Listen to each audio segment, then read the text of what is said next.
Se você é um seguidor de Romilson Ferreira, assista esse vídeo até o final. Esse vídeo é pra você. Então, eu peço encarecidamente que realmente assista até o final, ok? Então vamos ao vídeo em si. Meu nome é Adolfo Clay, caso você não me conheça, eu sou professor de grego bíblico, sou professor tecnicamente de teologia, e eu tenho percebido uma coisa.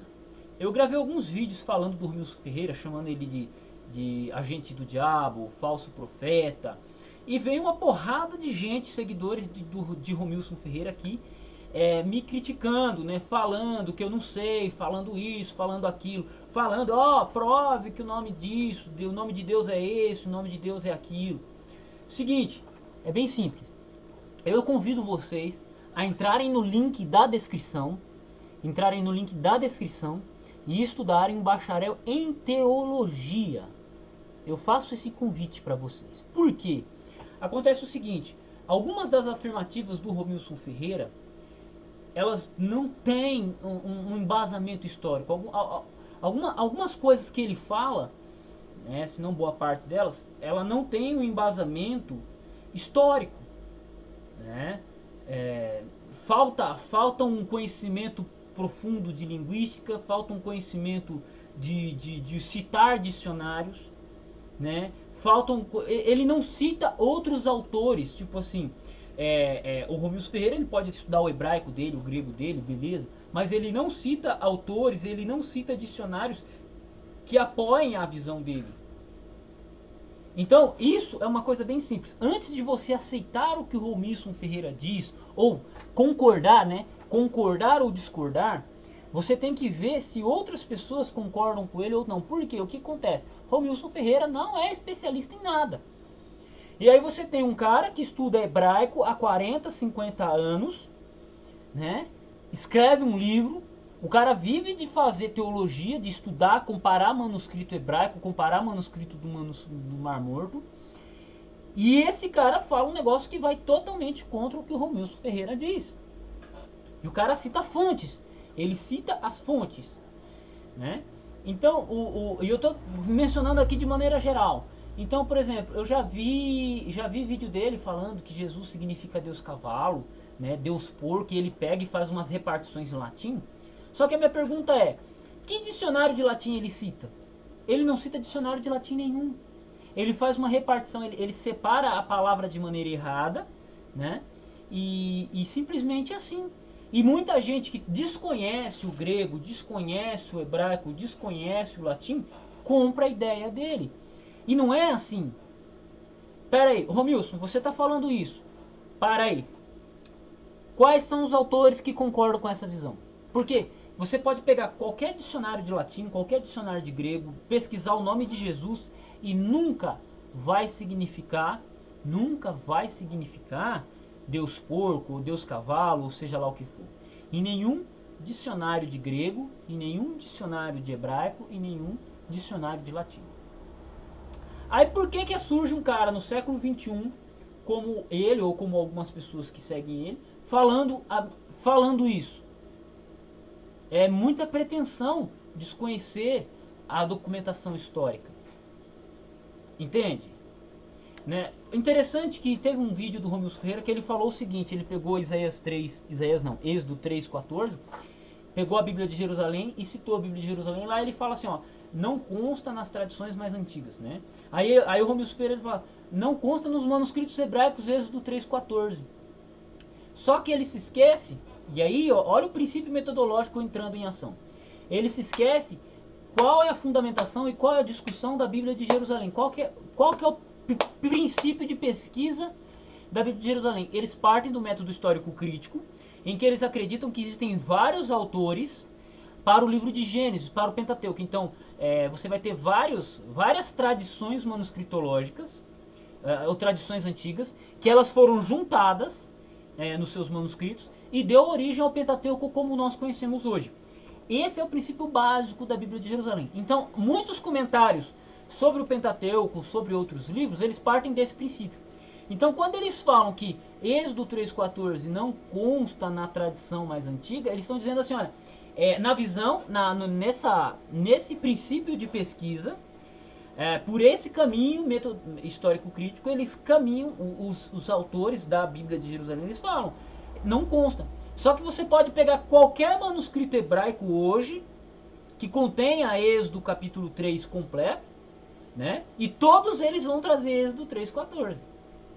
Todos eles. Eu não vou me arriscar a falar dos manuscritos do Mar Morto, porque eu não vi, eu não peguei nenhuma citação do manuscrito do Mar Morto. Eu não peguei para ler ainda os manuscritos do Mar Morto, para poder afirmar taxativamente sobre o assunto, sobre esse assunto. Mas, ali ele não está falando, ali no contexto de Êxodo 3:14, que o Romilson Ferreira diz que não consta nos manuscritos hebraicos, não é que não conste nos manuscritos hebraicos, não consta nas possíveis tradições, que são possíveis reconstruções antigas do texto hebraico. Que aí eles vão partir de, acho que 3 ou 4 tradições, né? A tradição javista, eloísta, sacerdotal e mais uma outra. Acho que são 4 tradições que aí foram unificadas e geraram o Pentateuco como nós conhecemos. Então, tipo, o Romilson Ferreira, ele ignora essa informação. Ele ignora essa informação. Tá? Tanto que eu gravei vídeo falando isso. Fábio Sabino, que segue o método histórico crítico, fez um vídeo criticando ele. E por quê? Porque ele está errado. Ele fala que não consta nos manuscritos hebraicos. Então ele tem que trazer os manuscritos hebraicos e provar. Ele que está acusando, ele que tem que provar. Nesse caso de Êxodo 3:14. Não sei se vocês entenderam, não sei se ficou claro. Então o que acontece? Quando você tem um método de pesquisa, e isso você aprende fazendo um bacharel em teologia, link na descrição. Quando você tem um método de pesquisa, você observa. E você pode fazer os julgamentos. Tem gente que chega, chama eu de louco, chama eu de doidinho, chama um monte de coisa. Só que se esquecem de assistir outros vídeos meus, se esquecem de procurar vídeos meus respondendo os assuntos, se esquecem de ver que eu gravo um vídeo por dia e tem 2 ou 3 vídeos falando do Romilson Ferreira. Então eu não vivo falando do Romilson Ferreira, né? Eu falo pontualmente, né? Eu não fico falando mal de Testemunho de Jeová. Eu gravo um vídeo aqui, um vídeo ali, só que eu tenho um outro trabalho, outra preocupação.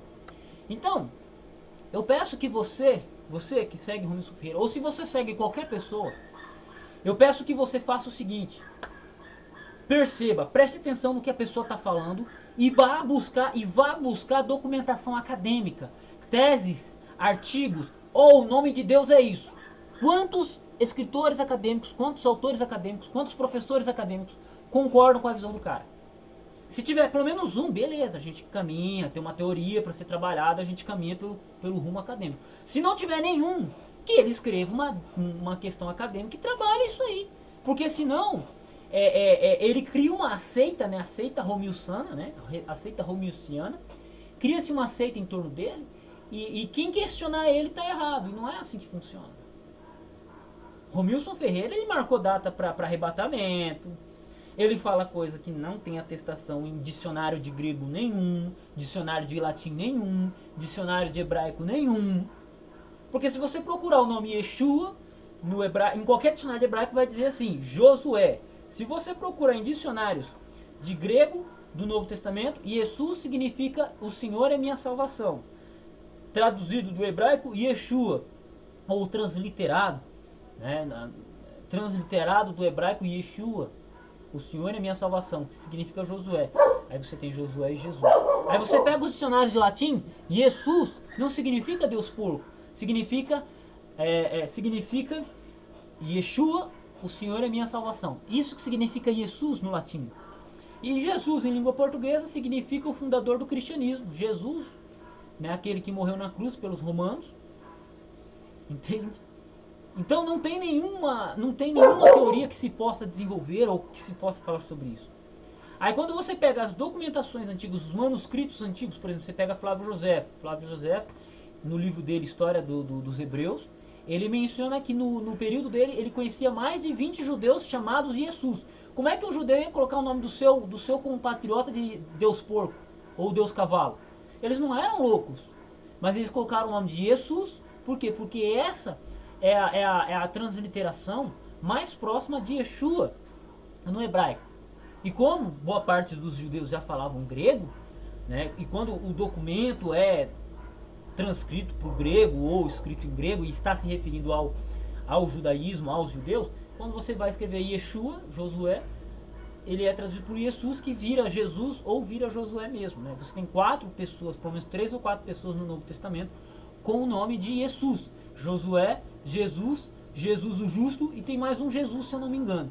Então você tem 3 ou 4 personagens no Novo Testamento que recebem o nome de Jesus no grego, né? E fora que falar, porque Jesus, o sigma significa sus. Espera aí, isso está no nominativo. E se você colocar no genitivo no dativo, não significa mais Deus cavalo?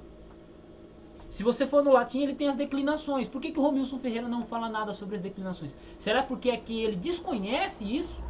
Desconhece ou não? Ou isso não encaixa com a teoria dele? É isso? É isso mesmo que eu estou ouvindo? Porque se for isso, não posso fazer nada. Então, eu digo para vocês, cliquem no link da descrição, façam o bacharel em teologia e aprendam um pouco. Aprendam a julgar. Não vão comprando as ideias, seja de Romilson Ferreira, seja de mim. O que eu estou falando, vai conferir. Vai pesquisar, entende? Não fique com o que eu estou dizendo. Eu peço que você pesquise. Mas não pesquise só no que ele disse. Pesquise em dicionários de grego, ok? Deus abençoe seus estudos, Deus abençoe sua vida e até o próximo vídeo. E não se esqueça de curtir e compartilhar.